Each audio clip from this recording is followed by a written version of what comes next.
The engine died. Manhattan stretched cold and unforgiving outside the car window.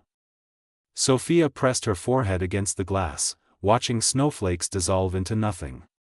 Just like her courage. The Belmont Hotel rose before her, golden light spilling onto white streets. Inside, crystal chandeliers and champagne glasses. Outside, the weight of a name she never chose. Her father's voice echoed in her memory. You will attend. You will smile. You will remember who we are. Langston. The name that opened doors and closed hearts. She stepped into the ballroom. Pine and perfume. String quartets and forced laughter. Her emerald dress caught the light as she moved through the crowd, scanning faces she knew too well. Then she saw him. Ethan Montgomery stood by the bar, dark suit sharp against his frame. Brown hair, blue eyes that found hers across the room like a magnet finding north. Time fractured. The music faded. Her breath caught. He smiled. Not the polite smile of strangers, but something deeper. Recognition. Memory. That night at the gallery 3 months ago when their hands touched over a painting neither of them could afford. He started walking toward her. Don't, she whispered to herself. But her feet betrayed her, carrying her to meet him halfway. Sophia. His voice was smoke and honey. I didn't think you'd come. I didn't have a choice. She steadied herself against the table between them. Candles flickered. Red roses bled color into white tablecloth. My father wanted me here. And is he nearby? Ethan's jaw tightened. Plotting the destruction of my family as usual? She almost laughed. Probably. The air between them crackled. Every glance was a confession. Every word, a risk. You know it doesn't have to be this way, Ethan said quietly. Between us, I mean. Her father's voice boomed across the ballroom before she could answer. Richard Langston on stage, champagne glass raised high, beginning his speech about legacy and power and victory. But Ethan's eyes never left hers. Not here, Sophia whispered. Not now. She turned to walk away, but his hand caught her wrist. The touch burned. When, then? His voice broke. We can't keep pretending we don't feel this. From across the room, Richard's gaze locked onto them. His speech stopped mid-sentence. The entire ballroom turned to watch.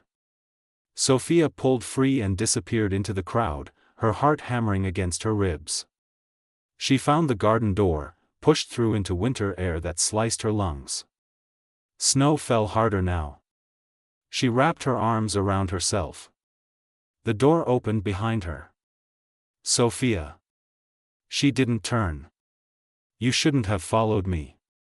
I know. Ethan's footsteps crunched in the snow. I also know I can't stay away from you. My father will destroy you. Your father will destroy me. This is impossible. Maybe. He stepped closer. She could feel his warmth behind her. Or maybe we make it possible. She turned to face him. His eyes held storms. Her chest ached with wanting something she couldn't have. How? Her voice cracked. How do we make this work when our families have hated each other for decades? We start by being honest. He reached for her hand. I love you, Sophia. I've loved you since that night at the gallery. And I'm tired of hiding it. The garden door exploded open. Richard Langston stood in the frame, fury radiating from every line of his body. Get away from my daughter, Montgomery. Ethan didn't move. No. Richard's face turned crimson. Security guards appeared behind him like shadows. Dad, please, Sophia begged. But Richard pointed at Ethan. Take him. Now. The guards moved forward. Ethan held up his hands but didn't back down. This isn't over, he said to Sophia as they grabbed his arms. I promise you, this isn't over. They dragged him toward the hotel entrance. Richard seized Sophia's arm. Inside. Now. She looked back once. Ethan's eyes found hers through the falling snow. And something inside her shattered and reformed stronger than before. Morning came gray and unforgiving. Sophia sat in her father's office, the city sprawling below like a chessboard. She'd stopped crying hours ago. Now there was only steel in her veins. Richard paced behind his desk. Do you have any idea what you've done? I talked to someone. Her voice came out flat. That's all. That's all? He slammed his hand on the mahogany. The Montgomery family destroyed us once. I won't let it happen again. Then tell me what happened. Sophia stood, meeting his eyes. Tell me the truth about this feud, because all I see is you using hatred as an excuse to control my life. Richard's face hardened. I don't need to justify my decisions to you. Then I'll find out myself. She left before he could respond. Her phone buzzed in the elevator. Ethan. Meet me at the gallery. Tonight.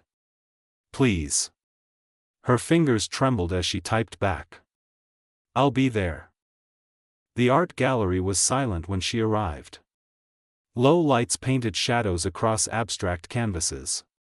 Ethan stood in the center, hands in his pockets, looking at the same painting where they'd first touched. You came, he breathed. I can't do this anymore. She walked to him. I can't keep living in the dark while our fathers play games with our lives. Then we stop letting them control us. He took her hands.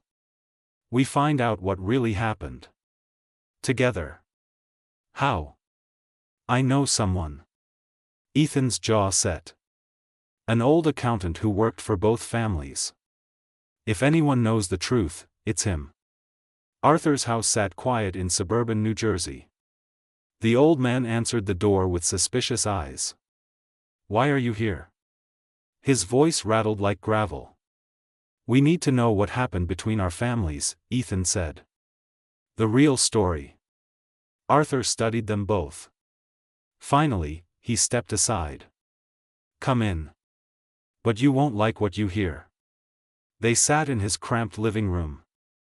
Arthur poured tea with shaking hands. It started with a contract, he began. A massive real estate project. Your families were partners then. Can you imagine? Langston and Montgomery, working together. Sophia leaned forward. What changed? Money disappeared. Arthur's eyes went distant. Millions. Both sides accused each other. It destroyed the partnership and started a war that's lasted 20 years. Who took it? Ethan's voice was ice. That's the question, isn't it? Arthur smiled without humor. Both your fathers think they know. But there's more to it. Someone else was involved. A man named Jonathan Hale. The name meant nothing to Sophia. Who is he?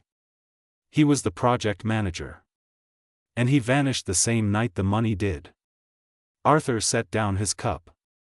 But here's what nobody talks about. Jonathan didn't just take money. He took secrets. Personal ones.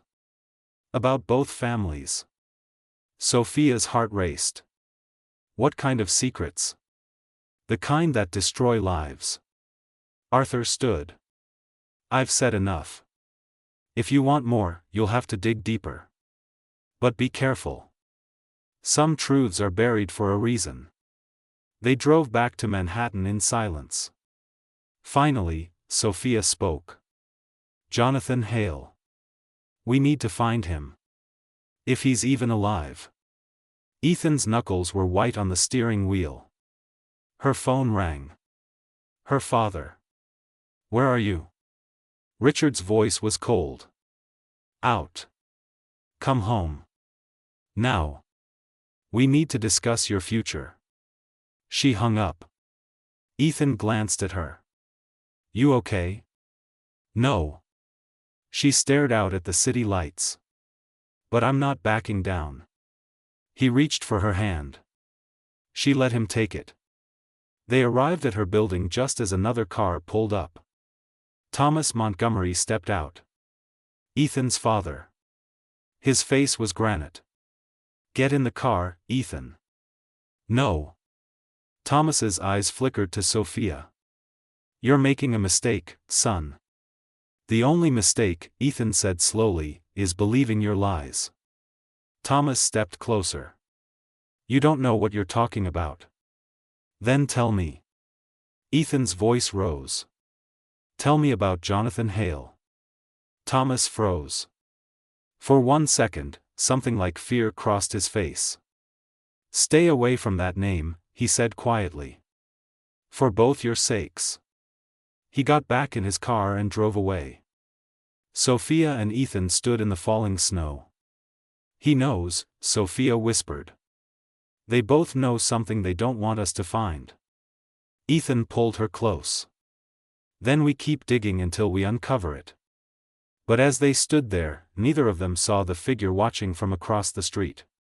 A man with a camera. A man who'd been following them since they left Arthur's house. A man who worked for Richard Langston. The photographs landed on Richard's desk like grenades. Sophia and Ethan at Arthur's house. Sophia and Ethan holding hands in the snow. Sophia and Ethan, together, defying everything. Richard stared at them until his vision blurred. Then he picked up his phone. We need to talk, he said when Thomas answered. About our children. And about Jonathan Hale.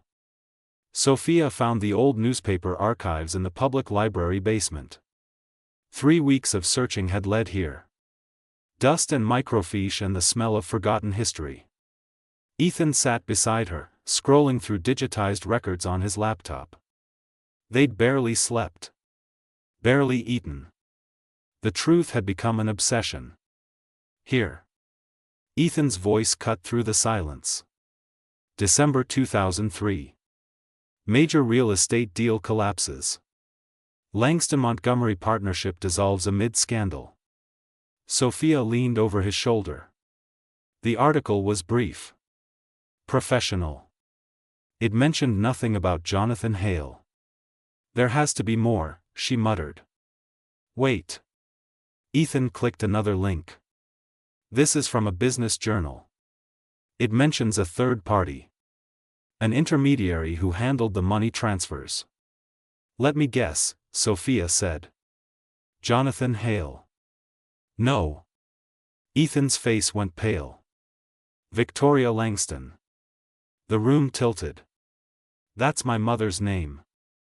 Your mother was involved in the original deal? Ethan turned to her. Did you know? She died when I was 7. Sophia's throat tightened. My father never talks about her. I just assumed it was too painful. Ethan pulled up another article. This one had a photo. A woman with Sophia's green eyes and dark hair stood between Richard Langston and Thomas Montgomery, all three smiling. The caption read, Partnership of the Decade. Langston, Montgomery, and Victoria Chen celebrate groundbreaking deal. Chen, Sophia whispered. That was her maiden name. She wasn't just involved, Ethan said slowly. She was the bridge between them. The reason they trusted each other. Sophia's hands shook. So what happened to her? They searched for another hour. Finally, Ethan found it. A small obituary from 2004. Victoria Langston, 34, died in a car accident on Christmas Eve. The same night the money disappeared. Sophia confronted her father that evening. He was in his study, whiskey in hand, staring at nothing. You lied to me, she said from the doorway. Richard didn't turn. About what? Mom. Jonathan Hale. Everything. She walked into the room. She was part of the deal. She was the one who connected your family to the Montgomerys. This conversation is over. No, it's not. Sophia's voice rose. She died the same night the money vanished. That's not a coincidence. Richard finally looked at her. His eyes were hollow. You don't understand. Then make me understand. She stood in front of his desk. Tell me what really happened to her. The silence stretched. Then, quietly, he spoke. Your mother didn't die in an accident. Each word seemed to cost him. She was murdered. The room spun. Sophia gripped the desk. What? Jonathan Hale killed her. Richard's voice broke. He was in love with her. When she chose me, when she helped broker the deal that would make our families powerful, he couldn't handle it. He embezzled the money and tried to convince her to run away with him. When she refused, he ran her car off the road. Tears burned Sophia's eyes. Why didn't you tell me? Because I couldn't prove it. Richard stood, his face twisted with pain. Jonathan disappeared before we could bring charges. And Thomas Montgomery refused to believe his friend could do such a thing. He blamed me instead. Said I was covering up my own theft. That's when the partnership died. That's when the war began. Sophia's phone buzzed. Ethan. Found something. Meet me at my apartment. Now. She looked at her father. This isn't over. It will never be over, Richard said quietly. Not until Jonathan Hale pays for what he did. Ethan's apartment was dark when she arrived. She knocked. No answer. The door was unlocked. Ethan? She pushed inside. Papers covered the floor. Photos. Documents. His laptop sat open on the coffee table. Then she saw it. A video paused on the screen. Security footage. Dated December 24, 2003. She pressed play. The grainy image showed a parking garage. A woman walking to her car. Victoria Langston. A man approaching her. They argued. The man grabbed her arm. She pulled away, got in her car, drove off fast. The man turned toward the camera. Sophia's blood turned to ice. It wasn't Jonathan Hale. It was Thomas Montgomery. The door opened behind her. She spun around. Ethan stood in the doorway, his face unreadable. Behind him stood his father. I'm sorry, Sophia, Ethan said softly. But you weren't supposed to see that. Sophia backed away from the laptop. Ethan, what is this? Thomas Montgomery stepped into the apartment, closing the door behind him. His face was carved from stone. It's the truth, he said. Or at least, part of it. You killed my mother. The words ripped from her throat. That footage shows you arguing with her right before she died. I didn't kill her. Thomas moved to the window. But I was there. And I've been living with that guilt for 20 years. Ethan stood frozen between them, his face pale. Dad, what are you talking about? Victoria and I were friends, Thomas began. Long before she married Richard. When she helped broker our partnership, I thought it was fate bringing us back together. But she loved him. Not me. His voice cracked. That night, I confronted her. Begged her to reconsider. We argued. She drove away angry, too fast. And then. She crashed, Sophia whispered. I called for help. But by the time the ambulance arrived, it was too late. Thomas turned to face them. I blamed myself. I still do. But I didn't kill her. Jonathan Hale did. You just said it was an accident, Sophia said. The crash was an accident. But Jonathan tampered with her brake lines earlier that day. Thomas pulled out a folder, handed it to Sophia. I spent years tracking him down. When I finally found him 3 months ago, he confessed before disappearing again. This is his written statement. Sophia's hands trembled as she read. Jonathan's confession detailed everything.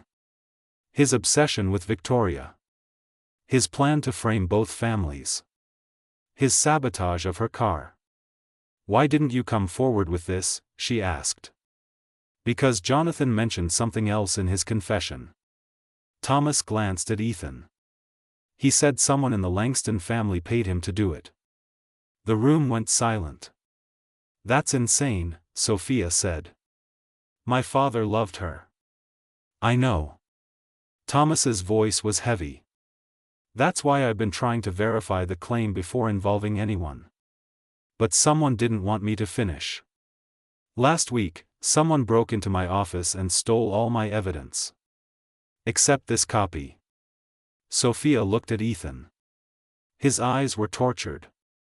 You knew, she said slowly. How long have you known? Since yesterday. His voice broke.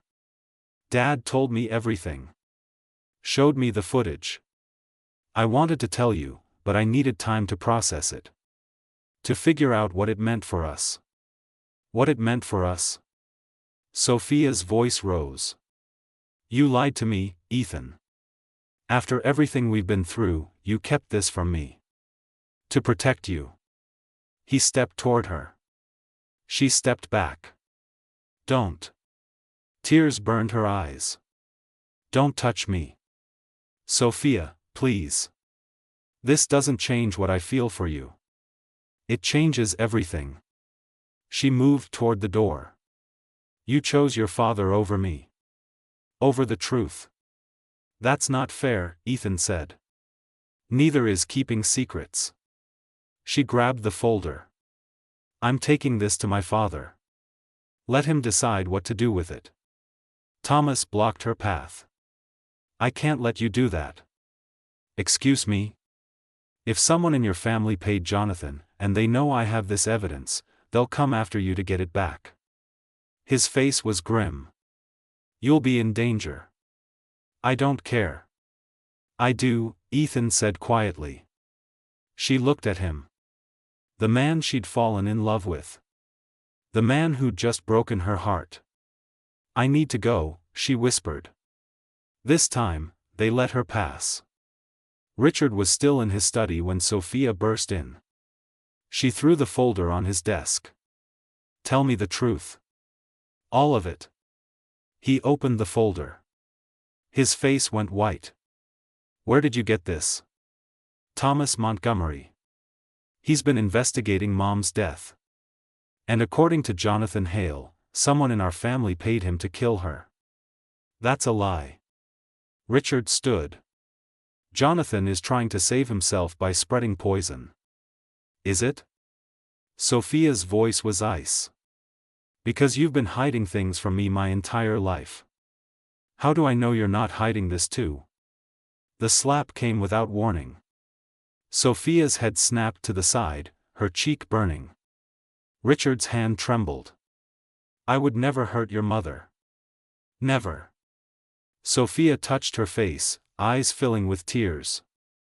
But you'd hurt me. She walked out. Richard called after her, but she didn't stop. Couldn't stop. Outside, snow fell in thick sheets. She walked without direction, without thought. Her phone buzzed. Ethan. I'm sorry. Please let me explain. She threw the phone into a trash can. 3 blocks later, a car pulled up beside her. The window rolled down. Get in, a familiar voice said. Sophia looked inside. Arthur, the old accountant, sat behind the wheel. I know who paid Jonathan Hale, he said. And you're not going to believe it. Arthur's apartment was cramped and smelled of old coffee. He spread papers across the kitchen table. I lied when you came to see me before, he admitted. I knew more than I said. But I was scared. These are dangerous people. Who? Sophia demanded. Arthur pulled out a bank statement. This is a wire transfer from December 23, 2003. $1 million. Sent to Jonathan Hale. Sophia scanned the account name. Her heart stopped. The account belonged to Victoria Langston. No, she breathed. That's impossible. Your mother paid Jonathan to disappear, Arthur said gently. But not to kill her. She was trying to save him. Save him from what? From your father. Arthur's eyes were sad. Richard found out about Jonathan's obsession. He planned to have him killed. Victoria wired him money to run. But Jonathan was too far gone. Instead of leaving, he decided if he couldn't have her, no one would. He sabotaged her car, then used the money to vanish. Sophia's world crumbled. My father wanted to kill someone, and my mother died trying to prevent it. There's more. Arthur pulled out another document. Thomas Montgomery knew about Richard's plan. He tried to warn Victoria that night. That's what they were arguing about in the footage. He was trying to get her to go to the police. But she refused to betray Richard. So my father's been blaming Thomas for 20 years, when Thomas was trying to save her. Yes. Sophia stood. Her legs barely held her. I need to go. Where? To end this. She looked at Arthur. Thank you for the truth. Finally. Outside, she pulled out her emergency phone. Called Ethan. Meet me at the Belmont Hotel, she said when he answered. Christmas Eve. Midnight. Bring your father. Sophia, what? Just do it. I'm ending this war. Tonight. The Belmont Hotel ballroom stood empty on Christmas Eve. No chandeliers glowing. No champagne glasses. Just shadows and silence and the weight of 20 years of lies. Sophia arrived first. She stood in the center of the room where her mother once stood, where this war began. Snow fell outside the tall windows, blanketing the city in white. Footsteps echoed. Richard entered from one door. Thomas and Ethan from another. The three men stopped when they saw each other. What is this? Richard demanded. The truth, Sophia said. All of it. No more secrets. No more lies. She placed Arthur's documents on the table between them. I know everything. About Jonathan. About Mom. About both of you. Richard's face hardened. Sophia, go home. No. Her voice cut like glass. You wanted to kill Jonathan Hale because he was obsessed with Mom. Thomas tried to warn her. She paid Jonathan to disappear instead of letting you commit murder. And when she died, you blamed Thomas for everything to hide your own guilt. The silence was deafening. Is that true? Ethan asked his father. Thomas nodded slowly. I tried to save her, Richard. I tried to make her see that your solution would only lead to more death. She died because of you, Richard snarled. Because you interfered. If you'd stayed out of it, I would have handled Jonathan and Victoria would still be alive. You would have become a murderer, Thomas shot back. Victoria died trying to save your soul. She died because Jonathan Hale sabotaged her car, Sophia said firmly. Both of you have been so consumed by guilt and blame that you've destroyed everything. Including your children's happiness. Richard turned to her. You think you understand, but you don't. Every day I wake up and she's gone.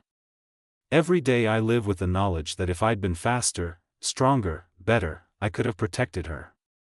And every day I've lived with the knowledge that my last words to her were angry, Thomas said quietly. I begged her to turn you in. Told her she was choosing a monster over justice. She drove away crying. Because of me. Sophia looked between them. Two broken men, trapped by the past. You're both responsible, she said.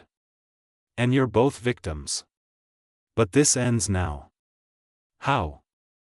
Richard's voice was hollow. Sophia pulled out one final document. Jonathan Hale is dead. I hired a private investigator. He died 6 months ago in Mexico. There's no one left to punish. No one left to blame. Just two families destroying themselves over ghosts. She turned to Ethan. His eyes met hers. In them, she saw everything. The love. The betrayal.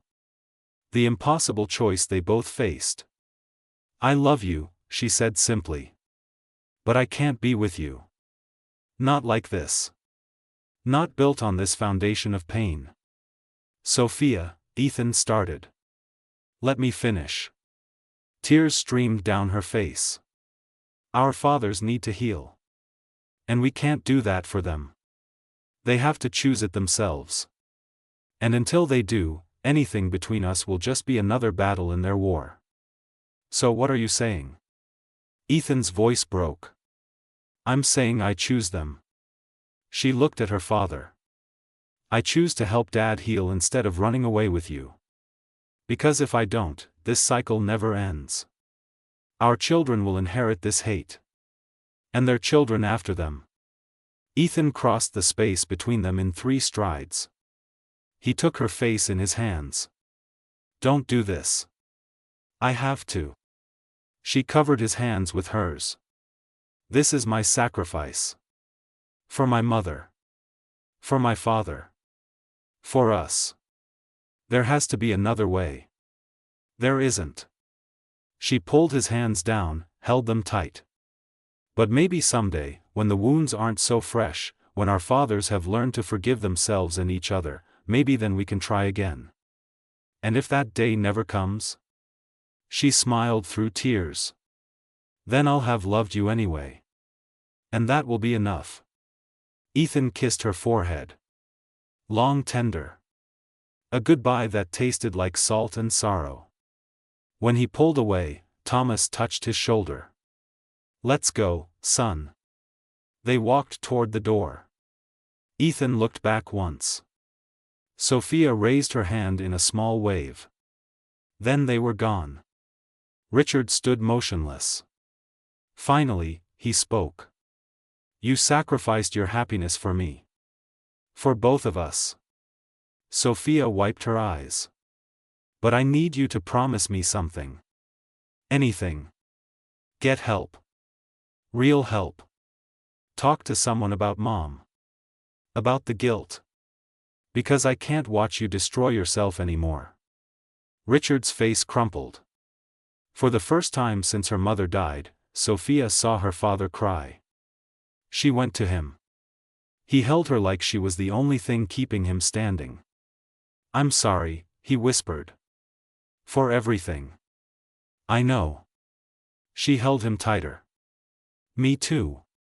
6 months later, Sophia sat in the same art gallery where she'd first met Ethan. She came every Thursday. Always alone. Always looking at the same painting. She heard footsteps. Knew them without turning. Hello, Sophia. Ethan stood beside her. Older somehow. Steadier. He looked at the painting. My father's been seeing a therapist, he said. Yours too, I heard. 3 times a week. She smiled. It's helping. Slowly. They had coffee together last week. Sophia turned to him. What? Just coffee. At a neutral location. Didn't talk about business. Just sat there. Drank coffee. It lasted 15 minutes. That's more than they've managed in 20 years. They stood in comfortable silence. Then Ethan said, I've waited 6 months. I know. I'll wait 6 more if I have to. 60. 600. Sophia looked at him. Really looked. Saw the man who'd kept his distance while she healed. Who'd respected her choice even when it broke him. Maybe, she said softly, you won't have to wait that long. He smiled. The real smile. The one that made her heart forget how to beat properly. Maybe I could buy you coffee sometime, he said. Maybe. She smiled back. Neutral location? Very neutral. Thursday? Thursday. They didn't touch. Didn't need to. The promise was enough. Outside, snow began to fall. But inside the gallery, spring was beginning to bloom. Some wounds never fully heal. Some wars leave scars that last forever. But sometimes, in the space between pain and forgiveness, two people find each other again. And sometimes, that's enough. The end.